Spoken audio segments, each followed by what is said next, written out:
صراط مستقیم کے تحت یہ ہمارا پہلا پروگرام ہے۔ اس کے تحت آج کے لیے ہمارا جو عنوان ہے جس پر ہم آج بات کریں گے، ڈسکس کریں گے، سمجھنے کی کوشش کریں گے، جسے وہ ہے توحید اور شرک اور اس کے مختلف اقسام، مدارج، ان کی مبادیات۔ تو ہم سب سے پہلے تو اس سرکار دو عالم صلی اللہ علیہ وآلہ وصحبہ بارک وسلم کے فرمان سے بات کا آغاز کرتے ہیں، بات چیت کا، کہ حضرت عقبہ ابن عامر رضی اللہ تعالیٰ عنہ آپ راوی ہیں۔ مسلم شریف کتاب الفضائل باب اثبات حوض نبینا صلی اللہ علیہ وآلہ وصحبہ بارک وسلم و صفاتہ، اس کے تحت حضرت عقبہ بن عامر رضی اللہ تعالیٰ عنہ سے جو مروی روایت ہے، یہ روایت حضرت عقبہ بن عامر نے جو روایت کی ہے، آپ فرماتے ہیں کہ رسول اللہ صلی اللہ علیہ وسلم نے رسول اللہ صلی اللہ علیہ وسلم علی قتل احد ثم صعد المنبر کالمودع، کہ رسول اللہ صلی اللہ علیہ وسلم نے اہل احد پر نماز، ایک تو معنی یہ ہوگا کہ نماز پڑھائی، لیکن چونکہ اس روایت کے آخری الفاظ کچھ اور کسی اور سمت اشارہ کرتے ہیں، اس لیے یہاں پر ہم صلی علی کا جو لفظی ظاہری معنی ہے اس کی بجائے ہم یہ کہیں گے آپ نے دعا فرمائی، کیا کہ کل مودع، جس طرح ایک وداع کرنے والا وداع کرتا ہے، الوداع کہتا ہے، اس طرح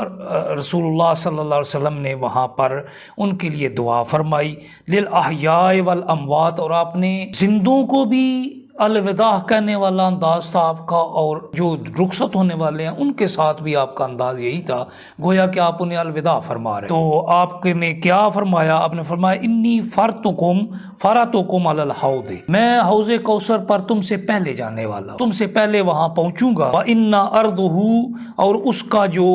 طول ہے، اس کا عرض ہے، وہ کتنا ہوگا؟ کما بین ایلتا الی الجوفا، وہ ایلا اور جوفا کے درمیان جتنا فاصلہ ہے اس طرح کا اس کا عرض ہے۔ انی لست اخشی علیکم، مجھے تم پر یہ خوف نہیں ہے، مجھے اس بات کا خوف ہی نہیں ہے کہ تم ان تشرکوا بعدی، کہ میرے بعد تم شرک کرو گے، میرے بعد تم شرک میں مبتلا ہوگے، تم شرک کرو گے، اس کا مجھے خوف ہی کوئی نہیں ہے۔ خوف کس بات کا ہے؟ ولکنی اخشی علیکم، مجھے زیادہ خوف اس بات کا ہے تم کیا کرو گے؟ الدنیا، کہ دنیا کے معاملے میں تم ایک دوسرے کا مقابلہ شروع کر دو گے، ان تنافسوا فیہا، کہ تم اس میں مقابلہ کرو گے، وتقتلوا، ایک دوسرے کو قتل کرو گے، فتہلکوا، اور ہلاک کر دیے جاؤ گے، تم ہلاک کر دیے جاؤ گے، تم ایک دوسرے کو قتل کرو گے، اور اس طرح تم فتہلکوا، تم اس طرح ہلاک ہو جاؤ گے، کما ہلاک من کان قبلکم، جس طرح تم سے پہلے لوگ ہلاک ہو گئے، وہ ایک دوسرے میں دنیا میں مقابلہ کرنا شروع ہو گئے اور ہلاک کر دیے گئے۔ تو اس سے بات جو سمجھ آنے والی وہ یہ ہے کہ رسول اللہ صلی اللہ علیہ وسلم نے فرمایا کہ مجھے اپنے بعد تمہارے شرک میں مبتلا ہونے کا خوف ہی کوئی نہیں، خوف اس بات کا کہ دنیا میں تمہارا آپس میں مقابلہ شروع ہو جائے گا، تم دنیا اکٹھی کرنے میں لگ جاؤ گے۔ تو پتہ چلا کہ من حیث الجماع،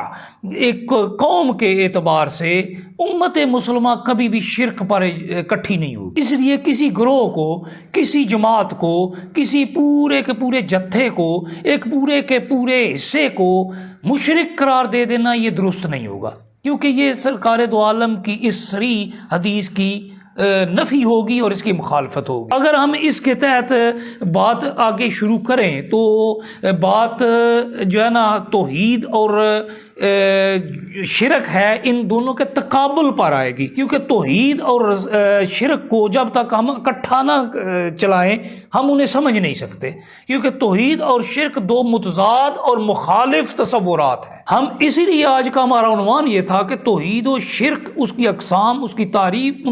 ان کی اقسام، اور ان کے آگے پھر ان کی اپلیکیشن کہاں کہاں ہوتی ہے اور کہاں کہاں نہیں ہوتی ہے۔ تو اسی تحت ہم نے آج جو شروع کے پہلے مبادیات سمجھ لیتے ہیں کہ توحید و شرک کے بنیادی تصورات سمجھنے سے پہلے ہمیں کچھ اپنے لیے رولز اینڈ ریگولیشن مقرر کرنے پڑیں گے، کچھ قواعد و ضوابط ہیں جن کی پیروی کرنی پڑے گی۔ ان میں سے پہلا یہ ہے کہ توحید اور شرک دو متضاد تصورات ہیں جن میں سے ایک کا اثبات دوسرے کی نفی ہے، ایک کو ثابت کرنا دوسرے کی نفی کرنا ہے۔ مثلا توحید کو ماننے والا کبھی بھی شرک کا قائل نہیں ہو سکتا، کبھی بھی شرک